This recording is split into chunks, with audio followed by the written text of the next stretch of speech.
What if the person who shatters your heart isn't the real villain? What if the true enemy is the one who tries to piece you back together only to break you all over again? This is a story about betrayal, redemption, and discovering that sometimes the most dangerous person becomes your deepest love. But I'm warning you now, this story will wreck you before it heals you. If you're ready for a journey that will make you laugh, cry, and believe in second chances, stay with me. And if this story moves you, hit that subscribe button and share it with someone who needs to hear that love, real love, is worth fighting for.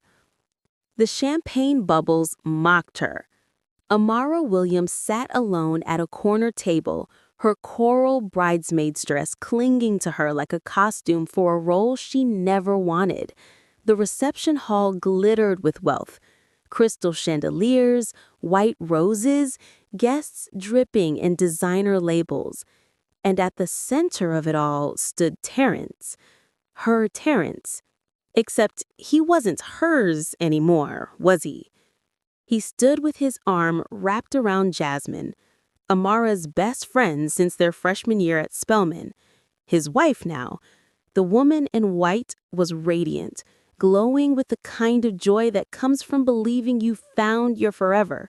She had no idea that the man she just married had whispered, "I love you," to Amara only 6 months ago. 6 months ago, Terrence had sat her down in his car after dinner and said the words that destroyed her. "My parents will disown me if I marry you. You know how they are about you being. He couldn't even finish the sentence, couldn't say the words. Too dark-skinned, not their kind of black. And Amara, with her foolish, selfless heart, had let him go, had told him she understood, had smiled through tears. 2 weeks later, Jasmine had called, voice bright with excitement, about meeting someone special at a conference. 3 months after that, Amara walked into an engagement party and saw Terrence's face. Her ex, Jasmine's fiancé, the same person. She'd made a choice then, a stupid, selfless choice, to say nothing, to let Jasmine have her happiness, to be the maid of honor with a smile on her face and a secret buried in her heart. Now, watching them dance, Amara wondered if she'd made the right choice. She needed air. The terrace was blessedly empty. The cool evening air hit her face, and for the first time all evening, she let herself breathe. If you're thinking about jumping, I should warn you, it's only a 6-foot drop. You just twist an ankle and look dramatically tragic instead of actually tragic. Not a great look. Amara spun around. A man leaned against the stone balustrade, a glass of whiskey in his hand. As he stepped into the light, her breath caught. He was devastating. Tall, easily 6'3", with a rich brown skin, a perfectly groomed beard, and dark eyes that held mischief and trouble in equal measure. "I wasn't planning on jumping," Amara said, her voice shakier than she'd like. "Excellent, because that dress is far too pretty to waste on a dramatic exit." He moved closer. "Though I have to say, the tragic heroine look is working for you. Very Shakespearean." Despite everything, Amara felt her lips twitch. "You're ridiculous." "I prefer charmingly inappropriate." He extended his hand. "Xavier Kane, professional wedding crasher, family black sheep, and your entertainment for the evening." "Wedding crasher?" "I was uninvited. Well, technically, I'm related to the groom. The family just prefers to pretend I don't exist. I'm the cousin who made too much money, doing his own thing. Very new money, much scandal. Amara found herself actually smiling. Do you charm many bridesmaids? Only the ones who look like they're contemplating either murder or a dramatic escape. Xavier's eyes sparkled. You, gorgeous, have been radiating get me out of here energy since the ceremony. I'm a humanitarian. I provide rescue services. You're very sure of yourself.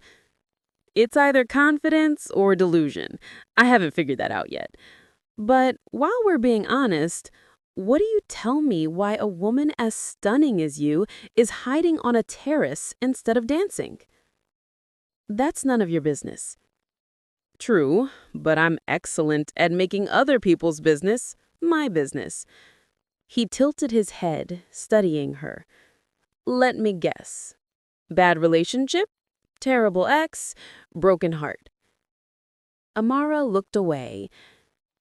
Something like that. Ah, the something like that makes you show up at weddings looking like you're attending your own funeral. Xavier's voice softened. Been there. Want some company while you pretend to be okay? There was something disarming about his honesty. No prying questions, no fake sympathy, just an offer of presence. Sure, Amara heard herself say. So, what's the play here? Suffer through the night with a brave face? I was going with suffer through the night. Boring choice. I vote for the dramatic exit. He pushed off the railing. Come on, come away from here, just for a bit. I know a place, good music, better whiskey, and absolutely no one who will judge you for being human. He extended his hand. Take a chance on a charming stranger. What's the worst that can happen? You could be a serial killer. Fair point. But I'm a terrible serial killer. I talk too much and I'm too pretty to stay hidden. He wiggled his fingers. Come on. I promise I'm only moderately dangerous, and you look like you could use some moderately dangerous right now. Amara knew she should say no, should stay. But looking at Xavier's playful smile, his complete lack of pretense, she found herself taking his hand. 1 hour. And then I come back. 1 hour. Scout's honor. They slipped out through a side entrance. Within moments, they were in Xavier's sleek black Porsche, pulling away from the venue. So, mysterious bridesmaid, you have a name? Amara. Amara Williams. Amara. He said it like he was tasting it. Beautiful name for a beautiful woman. They pulled up to a small jazz club, Midnight Blues. Inside, the club was intimate and dimly lit. An older black woman with silver locks spotted Xavier and smiled. Xavier, where have you been, baby? Making questionable life choices as usual, Naya. Xavier hugged her. This is Amara. She's had a terrible night and needs your magic corner table. Naya looked at Amara's bridesmaid dress and tear-stained makeup, her expression softening with instant understanding. Corner table coming right up. And honey, whatever you're running from can't reach you here. They settled into a private corner booth. Xavier ordered burgers and whiskey. So, Amara Williams, tell me something interesting about yourself that has nothing to do with weddings or exes. Despite herself, Amara felt herself relaxing. I can't whistle. Xavier's grin was delighted. That's adorable. What else? I'm afraid of elevators. They feel like death traps. Okay, that's fair. Elevators are sketchy. Xavier took a sip of whiskey. I'm afraid of flying and commitment. In that order. Amara laughed. Commitment? Terrifying. But commitment, that's real horror. He said it lightly, but Amara caught something underneath. What about you? Why interior design? I like creating spaces where people feel safe, where they can be themselves. That's beautiful. Xavier's voice was softer and also very telling. You spend your life making other people feel safe instead of making yourself feel safe. Amara looked away. You don't know me. Not yet, but I'm learning fast. He leaned forward. Here's what I know so far. You're loyal to a fault. You sacrifice your own happiness for other people's. You're beautiful, but you don't believe it. And you're sitting here with a complete stranger because you're finally choosing yourself. I don't know what I'm doing, Amara admitted quietly. Good. That's the best place to be. Xavier's smile was warm. So let's make a deal. For tonight, we're just two people. No past, no trauma, no expectations. Just good music, decent company, and overpriced whiskey. You make it sound simple. It is simple. We're just excellent at making things complicated. He raised his glass. To simple nights and complicated people. Amara clinked her glass against his. To simple nights. They talked until midnight. Xavier made her laugh with ridiculous stories about accidentally bidding on a yacht at an auction while drunk, about his family drama, about building his tech empire out of spite. When he finally drove her home, Xavier asked for her number. So I can check on you tomorrow. Make sure you survive the night without emotional scarring. Amara hesitated, then rattled off her number. Xavier immediately sent her a text. Knight in shining armor reporting for duty. Try not to have any more emotional crises without me. You're ridiculous, Amara said, but she was smiling. And you're beautiful. We both have our crosses to bear. Xavier's expression softened. Get some sleep, Amara Williams. Tomorrow's a new day. That night, Amara fell asleep for the first time in months without crying.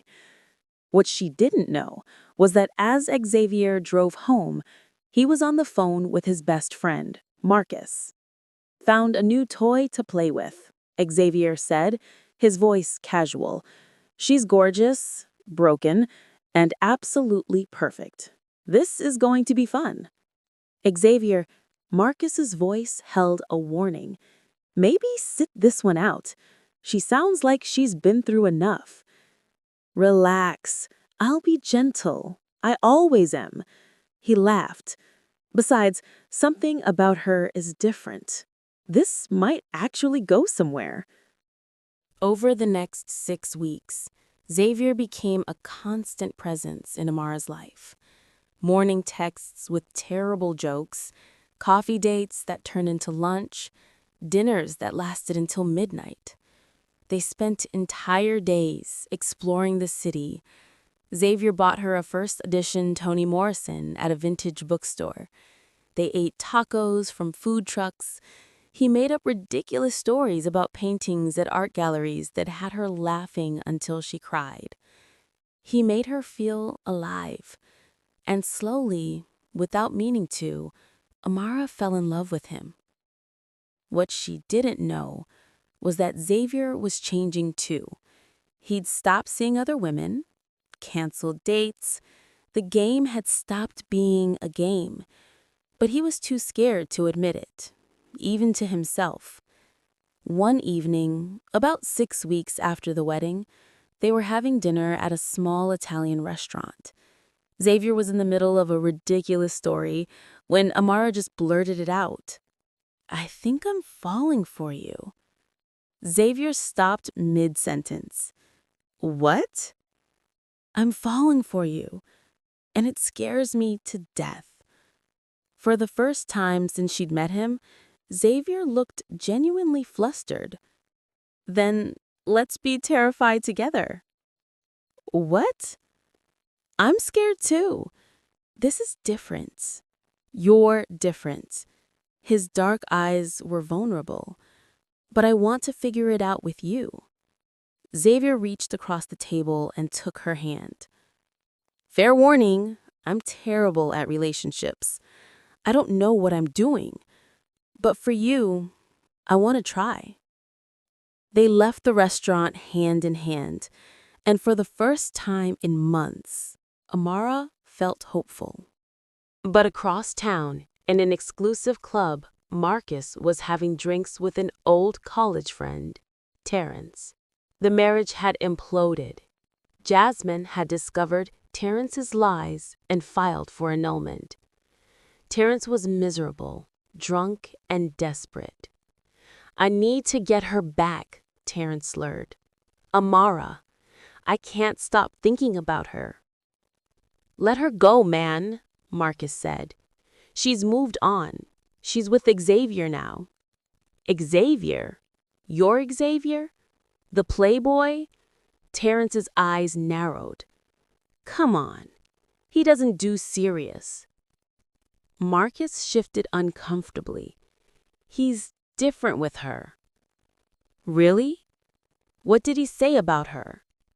And here, drunk and loose-lipped, Marcus made the worst mistake of his life. Look, between us, he called her a toy when they first met, said she was broken and easy. But that was right at the beginning. By then, Terrence's phone was already recording under the table. A toy, huh?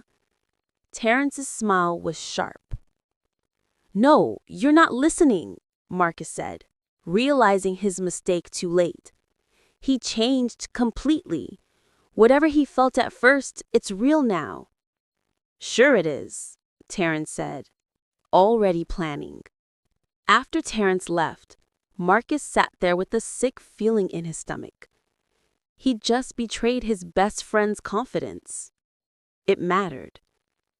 2 days later, Amara was working from her favorite coffee shop when Terrence walked in. She looked up and froze. Amara, please, just 5 minutes. I have nothing to say to you. Then just listen. Terrence sat down. There's something you need to know about Xavier. Amara's blood went cold. What about him? Terrence pulled out his phone and hit play. Marcus's voice filled the space between them. He called her a toy, said she was broken and easy. The world stopped spinning. No, Amara whispered. The recording continued. I told him to leave her alone. Amara felt like she'd been punched in the chest. A toy. Broken and easy. I'm sorry, Terrence said, but I couldn't let him keep lying to you. Get out. Amara's voice barely functioned. Terrence left and Amara sat there, the recording playing on repeat in her mind. A toy. Broken and easy. She'd been played again. 20 minutes later, Xavier knocked on her apartment door. He was grinning, holding takeout. I brought Thai food. He stopped when he saw her face. Amara, what's wrong? Is it true? Her voice was eerily calm. Did you call me a toy? All the color drained from Xavier's face. What? Answer the question. Did you tell Marcus that I was broken and easy? That I was your new toy to play with? The silence was damning. Oh my God, Amara breathed. It's true. Amara, let me explain. What explain? Her voice rose. That you saw a broken woman at a wedding and thought she'd be easy prey? That everything, the coffee dates, the laughter, the sweet words was all a game? No. Yes, I said that, but that changed immediately. By the second date, everything was different. How convenient, she scoffed. And I'm supposed to believe that. You called me a toy. Amara's voice cracked. You saw my pain and thought it made me easy. Do you know what that does to me? I've been played by 2 men in less than a year. What does that say about me? It says they're idiots who don't deserve you. No. It says I'm pathetic, that I'm so broken, so desperate for love, that I'm easy prey for anyone who wants to play games. Amara was sobbing now. Was it fun? Did you and Marcus laugh about the broken girl who believed your lies? I never laughed about you, Amara. I fell in love with you, Amara. Actually, genuinely fell in love with you. You're right. I don't believe you. Amara's voice went cold. Because love doesn't start with seeing someone as a toy. Love doesn't begin with a game. Get out. Amara said quietly. Amara, get out of my house. She screamed it. I can't look at you. I can't breathe near you. Just get out. And don't come back. Xavier looked like she'd driven a knife through his chest. I love you. You don't know what love is. Amara's voice broke. Now get out. He left. The moment the door closed, Amara collapsed. She curled up on her floor and sobbed, deep, wrenching sobs that came from somewhere primal. For 3 weeks, Amara shut down completely. Work, home, exist. That was it. Jasmine had been calling constantly. Finally, she showed up at Amara's apartment. Amara, what the hell is going on? You look terrible. And something in Amara broke. She couldn't carry these secrets anymore. I dated Terrence, she said quietly. For 3 years. He was my boyfriend. 6 months before your engagement, he broke up with me. Jasmine froze. You... what? I didn't know he was your Terrence until the engagement party. When I realized I didn't know what to do, so I stayed silent. You let me marry him. Jasmine's voice was flat. You stood beside me and said nothing. I was trying to protect you. Protect me? Jasmine stood up, her voice rising. You let me marry a man who dumped you 6 months earlier. I thought telling you would hurt you more. Well, congratulations. Jasmine was crying now too. You destroyed it anyway. I'm sorry, Amara sobbed. I'm so sorry. You should have told me. You should have trusted me to handle it. Jasmine's voice cracked. I need space. I need time to process this. She left, and Amara felt the last piece of her world crumble. The next morning, Marcus appeared at her door. I need to explain, Marcus said, about what I told Terrence. He showed her his phone, texts from Xavier from the days after they met. Something's wrong with me. I can't stop thinking about her. I canceled my date with Rachel. This is different. I think I'm falling for her. Actually falling. I'm in love with her. I've never been in love before. And more recent texts after their breakup. I can't eat, can't sleep. How do I fix this? How do I prove it was real? I would give up everything just to have her back. I've known Xavier for 15 years, Marcus said quietly. I've watched him date countless women and walk away without a second thought. But you changed him completely. Yes, he called you a toy initially, but you made him fall in love. Actually, genuinely in love. How do I know these are real? Because I'm showing you my phone. These aren't screenshots. Marcus's voice was firm. And because Xavier has been a mess without you. Sometimes love starts messy and becomes beautiful. After he left, Amara sat with his words, with the possibility that maybe love could survive imperfect beginnings. That evening, Jasmine appeared again. I left Terrence, Jasmine said, filed for annulment. He admitted everything. Jasmine, let me finish. She took a shaky breath. I was furious at you, but then I started thinking. You were in an impossible situation. You made a choice out of love for me. A stupid choice, but a loving one. And I forgive you. They fell into each other's arms, crying together. Now, tell me about this Xavier situation, Jasmine said. Amara told her everything. I saw you two together once, at a restaurant. The way he looked at you, Amara, that wasn't a game. That was real love. Maybe bad beginnings can lead to good endings. 2 weeks later, Amara made her decision. She texted Xavier, "Can we talk? Jazz Club, 8 p.m. tomorrow." The response was immediate. "I'll be there. Thank you." When Amara walked into Midnight Blues, Xavier was already there.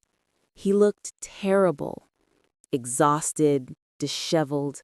His usual confidence was gone.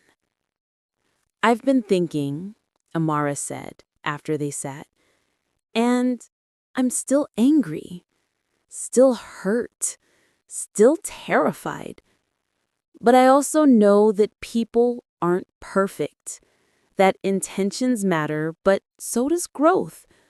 I can't go back to how we were, but I'm willing to start over, slowly, with complete honesty."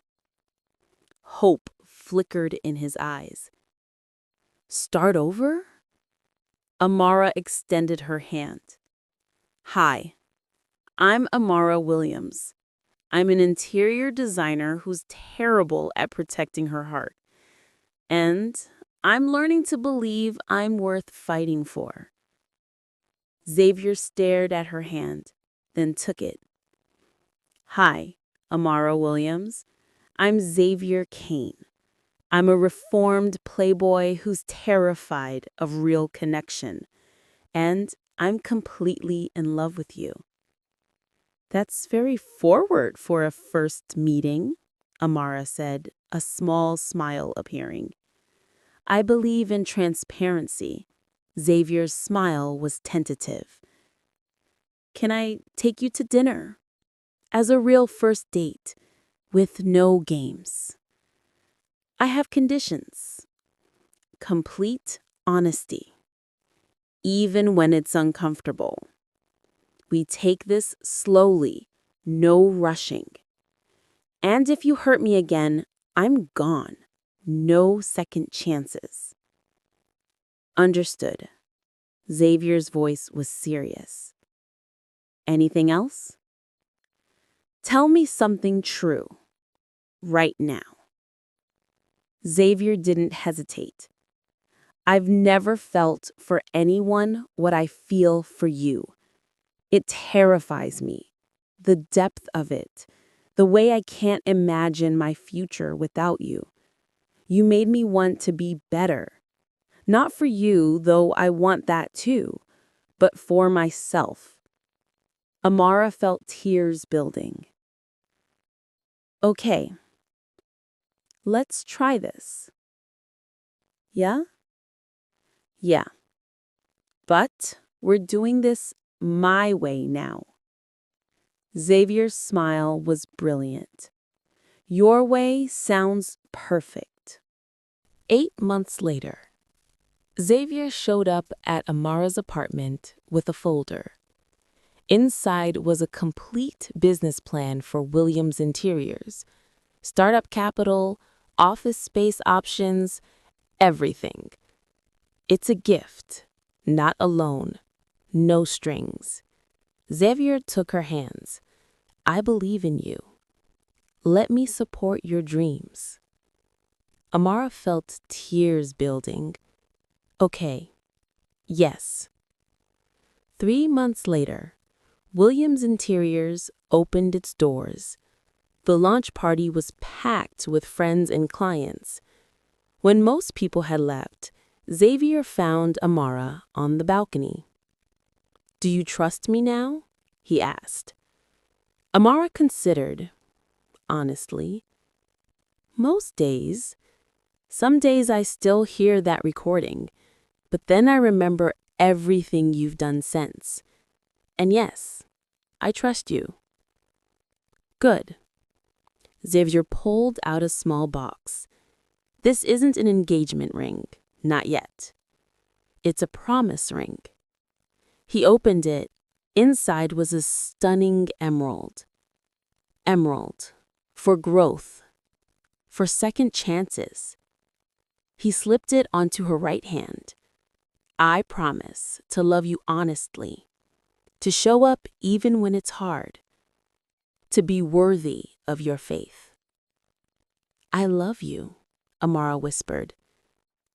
I love you too, Xavier said, pulling her into a kiss. 2 years later, on a beach at sunset, Xavier actually proposed. Amara said yes without hesitation. And 3 years after that, Amara stood in Williams Interior's third location, successful, thriving, with celebrity clients and magazine features. Xavier walked in carrying their 6-month-old daughter, Zara. Someone wanted to see her mama, he said, kissing Amara before handing over the baby. They stood there, a family built on broken beginnings and brave choices. Love hadn't saved her. She'd saved herself. But love had made the journey worthwhile.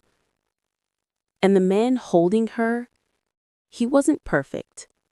Their story wasn't perfect. But it was real, honest, true.